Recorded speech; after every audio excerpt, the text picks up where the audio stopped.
요한계시록 11장 1절 또 내게 지팡이 같은 갈대를 주며 말하기를 일어나서 하나님의 성전과 제단과 그 안에서 경배하는 자들을 측량하되 성전 바깥 마당은 측량하지 말고 그냥 두라. 이것은 이방인에게 주었은즉 그들이 거룩한 성을 42달 동안 짓밟으리라. 내가 나의 두 증인에게 권세를 주리니 그들이 굵은 베옷을 입고 1260일을 예언하리라. 그들은 이 땅에 주 앞에 서 있는 두 감람나무와 두 촛대니 만일 누구든지 그들을 해하고자 하면 그들의 입에서 불이 나와서 그들의 원수를 삼켜버릴 것이요 누구든지 그들을 해하고자 하면 반드시 그와 같이 죽임을 당하리라.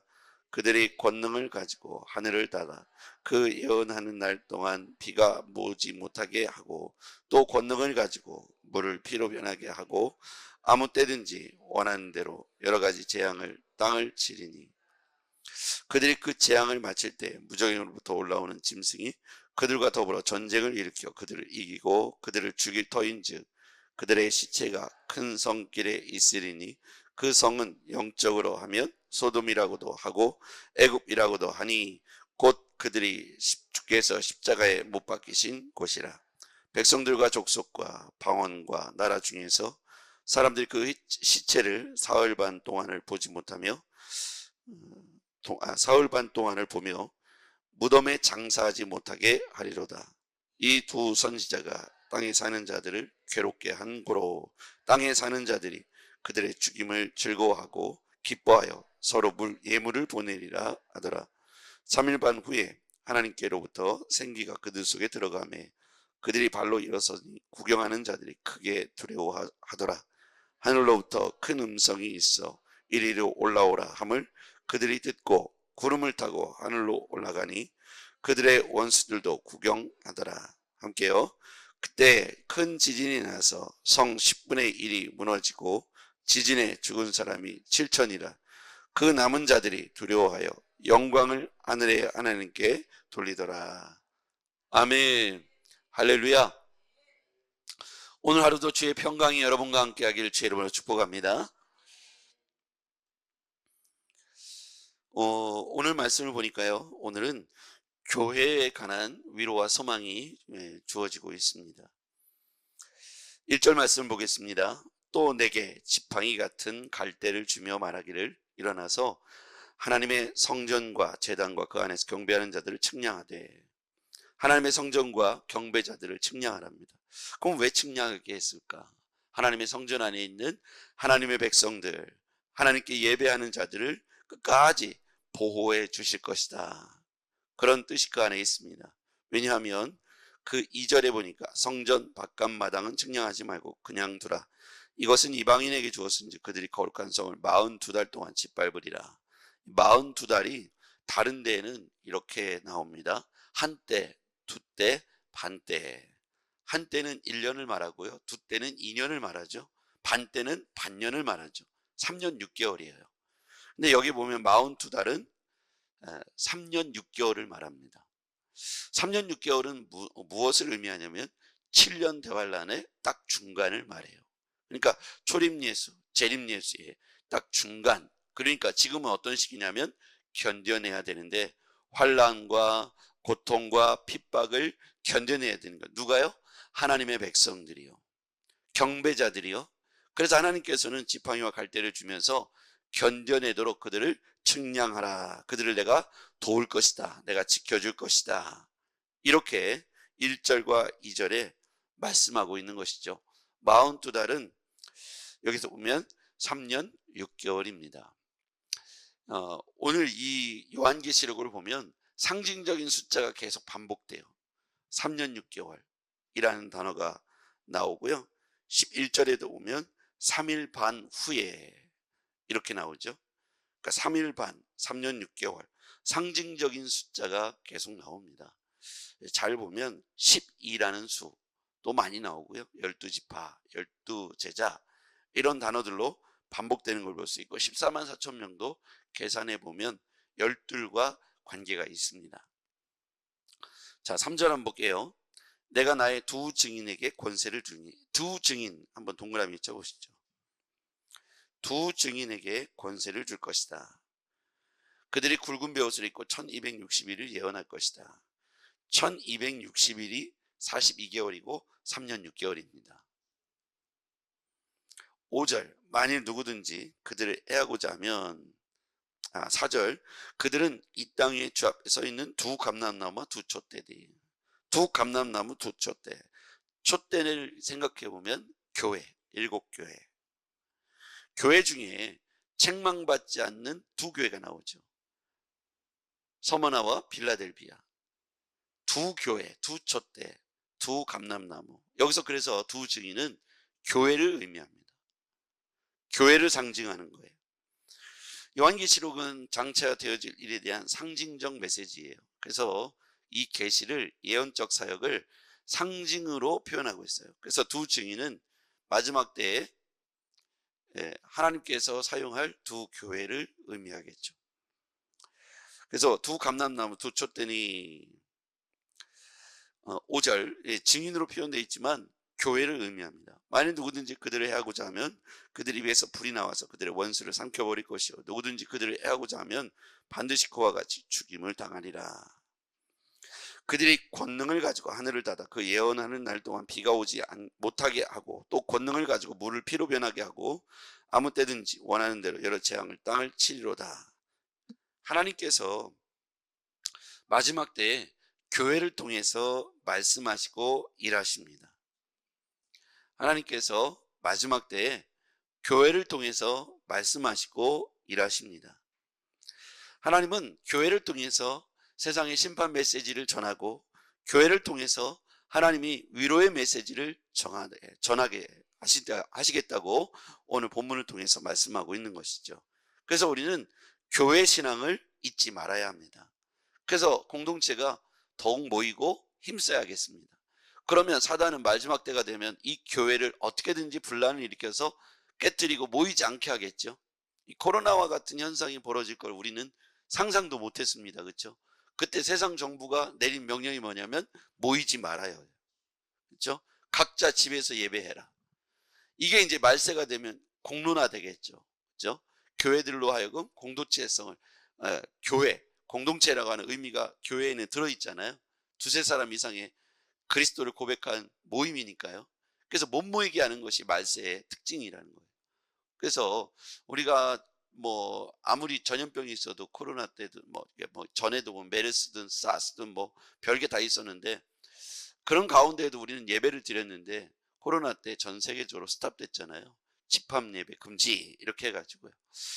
그러니 앞으로도 이 교회의 마지막 사명이 주어졌는데 이 두 증인의 역할, 하늘에 비를 내리기도 하고 땅에 물이 피로 변하기도 하는 권세가 교회에게 주어지는데 이 교회가 못 모이게 하고 말세에 목회자들을 핍박하고 또 성도들을 핍박해서 다 흩어놓아 버리면 하나님께서 일하실 수 있는 교회가 사라진다면 말세에 무저갱이, 여기 보면 짐승이 올라오죠. 7절 그들이 그 증언을 마칠 때 무저갱으로부터 올라온 짐승이 그들과 더불어 전쟁을 일으켜 그들을 이기고 그들을 죽일 터인즉 잠깐의 승리이죠. 잠깐의 승리입니다. 1260일 동안 예언하는데 이게 뭐냐면 한때, 두때, 반때입니다. 42개월이고 3년 6개월입니다. 그때 이들이 교회가 사역을 할 때 와서 그들을 핍박하고 그들을 죽일 것이다. 무저갱으로부터 올라온 짐승, 사단의 권세죠. 무저갱으로부터 올라온 짐승, 이게 다 상징적인 겁니다. 전쟁을 일으켜서. 그래서 8절 그들의 시체가 큰 성길에 있으리니 그 성은 영적으로 하면 소돔이라고도 하고 애굽이라고도 하니 곧 그들의 주께서 십자가에 못 박힌 곳이라. 백성과 족속과 방언 나라 중에 그 사람들이 시체를 사흘 반 동안, 거기 보면 3일 반, 사흘 반 동안 무덤에 장사하지 못하게 하리로다. 그럼 이들이 완전히 승리한 것이냐? 그렇지 않다는 것이죠. 결국 어떻게 됩니까? 사람들이 이제 승리를 기뻐하잖아요. 그러나 11절 3일 반 후에 하나님으로부터 생기가 그들 속에 들어가매 그들이 발로 일어서니 구경하는 자들이 크게 두려워하더라. 하늘로부터 큰 음성이 있어 이리로 올라오라 함을 그들이 듣고 구름을 타고 하늘로 올라가니 그들의 원수들도 구경하더라. 여러분, 교회가 세상 권세 소돔과 애굽에 굴복하고 로마의 폭력에 굴복하는 듯 보이고 패배하는 듯 보입니다. 그러나 결국 하나님께서 생기를 그 교회에 다시 불어넣어 주시고 교회는 다시 살아나 교회의 사명을 회복하고 교회를 통해서 말세에도 많은 영혼들을 살리게 될 것입니다. 하나님의 교회는 사라지지 않을 것입니다. 지금도 2000년 동안 교회를 향한 핍박이 온 세계 가운데 있었잖아요. 우리나라는 종교의 자유를 통해서 교회가 안전하게 신앙생활을 하지만 이 코로나 기간 동안 되어진 일을 보면 이런 사건이 앞으로도 일어나게 될 것이다. 온 세상 사람들이 다 교회를 손가락질하는 시기가 있었지 않습니까? 예배드리지 마라. 왜 너희들이 모이냐? 그러면서 초반기에 교회를 중심으로 해서 코로나가 전파자가 나타나고 그래서 뉴스에서 연일 교회를 아주 이기적인 집단으로 이렇게 집단적으로 교회를 향해서 비난을 가했던 시기가 있었습니다. 그때 댓글 악플들을 보면 뭐 이런 요한계시록 계시가 무색할 정도로 그렇게 교회를 핍박했던 시기가 불과 5년 전에 있었던 사건입니다. 이 사건을 요한계시록은 이렇게 예언하게 주고 있는 겁니다. 두 감람나무, 두 촛대가 죽임을 당하게 되고 무적에 올라온 짐승에 의해서 죽임을 당하게 되고 세상 사람들이 기뻐하는 일이 벌어진다는 것이죠. 그러나 하나님의 생기가 그 안에 들어가니 그 두 증인이 살아나 하늘로 올라오는 음성을 듣고 올라가게 되죠. 결국 이 이야기는 뭐냐면 마지막 때에도 결국 교회를 향한 핍박이 있을 것이지만 하나님의 교회는 하나님께서 지켜주시겠다. 아까 뭐라고 했습니까? 1절에 보니까 하나님이 지팡이와 같은 갈대를 주면서 하나님의 성전과 제단과 그 안에 경배하는 자들을 측량하라. 왜 측량했겠습니까? 아까 뭐라고 했죠? 하나님께서 지켜주시겠다, 보호해 주시겠다는 뜻과 확정이라는 의미예요. 그래서 우리는 하나님 앞에서 마지막까지 핍박과 환난을 이겨내고 교회 신앙을 저버리지 말고 교회를 중심으로 해서 더욱 똘똘 뭉쳐서 하나가 되어서 세상으로부터의 비난과 핍박과 환난을 이겨내야 될 줄 믿습니다. 결국 하나님은 말세에도 무엇을 통해서 일하시냐면 교회를 통해서 일하십니다. 세상의 권세, 이 사단, 이 소돔, 애굽이라고 하는 세상의 권세는, 소돔은 뭡니까? 향락과 미혹의 땅이죠. 타락과 땅이고, 애굽은요 권력을 갖고 핍박했던 땅입니다. 그러니까 유혹과 미혹, 핍박과 환난, 두 상징적인 게 소돔과 애굽이지 않습니까? 세상은 교회를 향해서 핍박하죠. 유혹하죠. 두 가지가 다 올 겁니다. 결국 교회를 넘어뜨리고 모이지 못하도록 위협하고 협박할 겁니다. 그래서 우리는 더욱 교회에 모이기를 힘써야 합니다. 더욱 교회 안에 모여서 무릎 꿇고 함께 기도하면서 서로를 격려하는 1세기의 신자들과 같이 영성 공동체, 나눔 공동체, 정말 식사 공동체를 포기하지 말고 끝까지 함께 해야 될 줄 믿습니다. 그럴수록 우리는 더욱 초대교회 1세기의 신자들이 어떻게 로마로부터의 환난과 핍박을 이겨냈는지를 잘 기억해야 돼요. 이게 쓰여진 시기가 바로 1세기의 신자들이 있을 당시에 이 글이 쓰여진 거잖아요. 요한계시록이. 그래서 이 당시에도 이와 같이 핍박과 환난이 있었습니다. 그래서 1세기의 신자들이나 21세기에 살아가는 소돔 같은 땅을 살아가는 우리에게도 저는 동일하게 이 말씀이 경고의 말씀이고 상징의 말씀이라고 생각합니다. 그래서 우리 교회 공동체가 미혹이든 유혹이든 아니면 애국과 같은 로마 정부와 같은 핍박이든 우리가 이것을 미리 예언의 말씀으로 주셨으니 우리 마음에 새겨놓고 왜 세상이 교회로 하여금 모이지 못하게 하는가? 바로 이 말씀 때문이죠. 말세에 교회를 중심으로 해서 핍박이 오고 교회를 깨트리면 악의 축이 사단의 권세가 승리하게 될 것이라는 착각을 하고 있는 것이죠. 그래서 우리는 두세 사람의 신자들이 함께 모이기를 힘써야 합니다. 더욱 모여서 기도하고 서로 격려하고 서로 떨어지지 않도록 말세에 사단이 우리를 흩어놓으려고 하는 이 전략과 계략에 맞서서 서로 사랑하고 하나 되고 서로 용납하고 서로 기도해주며 우리 안에 사단이 우리를 흩어놓지 못하도록 깨어있기를 주의 이름으로 부탁드립니다. 기도하겠습니다. 전능하신 아버지 하나님, 깨어있어서 사단이 우리를 흩어놓으려고 하고 두 증인, 두 교회를 흩어놓으려고 할 때 하나님 우리가 끝까지 믿음으로 초대교회와 같이 기도하고 나누며 섬기며 함께 할 수 있는 우리가 되게 하옵소서. 예수 그리스도의 이름으로 기도하옵나이다. 아멘.